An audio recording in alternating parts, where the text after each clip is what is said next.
Hors cas, contacts sociaux, culture, événements. Qu'attendre du Conseil national de sécurité de ce mercredi? La réouverture des cafés et des restaurants, c'est, pour moi, le début d'une certaine liberté. Dans la file à la boulangerie, ce sexagénaire précise qu'il attend cela depuis des semaines. Le vendredi 13 mars, une fois le top de minuit passé, tous les cafés et restaurants ont dû fermer. C'était l'une des premières mesures fortes prises par les autorités belges. Lundi prochain, ce sera normalement la réouverture. La décision sera confirmée et annoncée ce mercredi à l'issue du Conseil national de sécurité. En Espagne et en Italie, deux pays fortement touchés par le Covid-19, elle a déjà eu lieu. Et en France, c'est le cas depuis ce matin. Mais en Belgique, comme dans ces pays, cette réouverture se fera dans le respect des règles de protection sanitaire et de distanciation sociale. Ce qui va limiter le nombre de tables et, du coup, le nombre de clients. Et donc, comme l'explique ce restaurateur louviérois, cela va limiter inévitablement l'impact financier de la reprise, mais les règles du jeu sont connues. À lire aussi, notre dossier sur l'épidémie de coronavirus. Parmi les mesures épinglées, le port du masque risque d'être obligatoire pour le personnel, il faudra éviter au maximum la manipulation d'argent, les poignées et les sanitaires seront régulièrement désinfectés, aucun client ne pourra venir commander au comptoir ou s'y installer pour boire un verre. Pour les restaurants, et peut-être aussi pour les cafés, il faudra réserver sa table. Ce qui permettra de faciliter un tracing éventuel de la clientèle en cas de contamination. Après tout départ d'un client, il faudra nettoyer la table et les chaises, et utiliser principalement des nappes et des serviettes en papier. Et il faudra travailler surtout, avec des petites tables pouvant accueillir 2 ou 4 personnes. Mais il ne serait pas interdit d'y aller, a priori à 6 ou 8 si, dans le même temps, le Conseil national de sécurité décide d'élargir la bulle de rencontres possibles, qui est limitée aujourd'hui à 4 personnes. Il est probable en effet que mercredi, le Conseil national de sécurité décide aussi de lever cette limitation de bulle familiale à 4 personnes et normalement, toujours les mêmes. La nouvelle règle sera, entend-on, plus souple et plus simple. Chacun pourra voir et recevoir plus de personnes. Combien? Le Conseil national de sécurité pourrait fixer un nombre précis. Ce qui est, en revanche, certain, c'est que des réceptions pouvant accueillir jusqu'à 50 ou 100 personnes seront toujours interdites. Et normalement, des dates seront fixées pour ces réouvertures. En France, les décisions sont déjà tombées.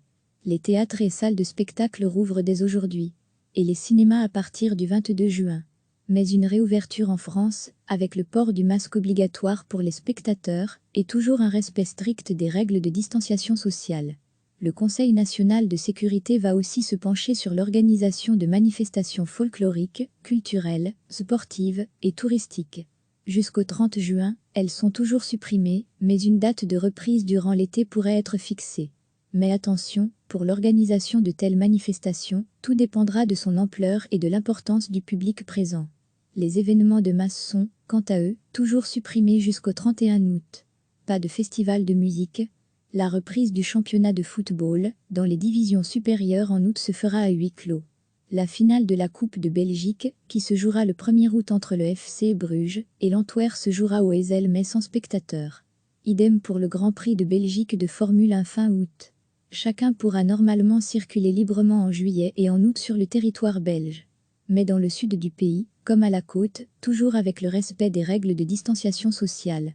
Pour se rendre dans un pays européen, chacun plaide pour une uniformité et une harmonisation des décisions. Mais c'est loin d'être le cas, jusqu'à présent avec la cacophonie observée ce week-end entre la France et la Belgique. En tout cas, l'Italie rouvre ses frontières le 3 juin, la France compte le faire le 15 et l'Espagne le 1er juillet. Tout cela, bien sûr, et on l'oublie parfois, si la situation sanitaire le permet. La réouverture des cafés et des restaurants, c'est, pour moi, le début d'une certaine liberté. Dans la file à la boulangerie, ce sexagénaire précise qu'il attend cela depuis des semaines. Le vendredi 13 mars, une fois le top de minuit passé, tous les cafés et restaurants ont dû fermer. C'était l'une des premières mesures fortes prises par les autorités belges. Lundi prochain, ce sera normalement la réouverture. La décision sera confirmée et annoncée ce mercredi à l'issue du Conseil national de sécurité. En Espagne et en Italie, deux pays fortement touchés par le Covid-19, elle a déjà eu lieu. Et en France, c'est le cas depuis ce matin. Mais en Belgique, comme dans ces pays, cette réouverture se fera dans le respect des règles de protection sanitaire et de distanciation sociale. ce qui va limiter le nombre de tables et, du coup, le nombre de clients. Et donc, comme l'explique ce restaurateur louviérois, cela va limiter inévitablement l'impact financier de la reprise, mais les règles du jeu sont connues. À lire aussi, notre dossier sur l'épidémie de coronavirus. Parmi les mesures épinglées, le port du masque risque d'être obligatoire pour le personnel, il faudra éviter au maximum la manipulation d'argent, les poignées et les sanitaires seront régulièrement désinfectés, aucun client ne pourra venir commander au comptoir ou s'y installer pour boire un verre. Pour les restaurants, et peut-être aussi pour les cafés, il faudra réserver sa table. Ce qui permettra de faciliter un tracing éventuel de la clientèle en cas de contamination. Après tout départ d'un client, il faudra nettoyer la table et les chaises, et utiliser principalement des nappes et des serviettes en papier. Et il faudra travailler surtout avec des petites tables pouvant accueillir 2 ou 4 personnes. Mais il ne serait pas interdit d'y aller, a priori à 6 ou 8 si, dans le même temps, le Conseil national de sécurité décide d'élargir la bulle de rencontres possibles, qui est limitée aujourd'hui à 4 personnes. Il est probable en effet que mercredi, le Conseil national de sécurité décide aussi de lever cette limitation de bulle familiale à 4 personnes et normalement, toujours les mêmes. La nouvelle règle sera, entend-on, plus souple et plus simple. Chacun pourra voir et recevoir plus de personnes. Combien ? Le Conseil national de sécurité pourrait fixer un nombre précis.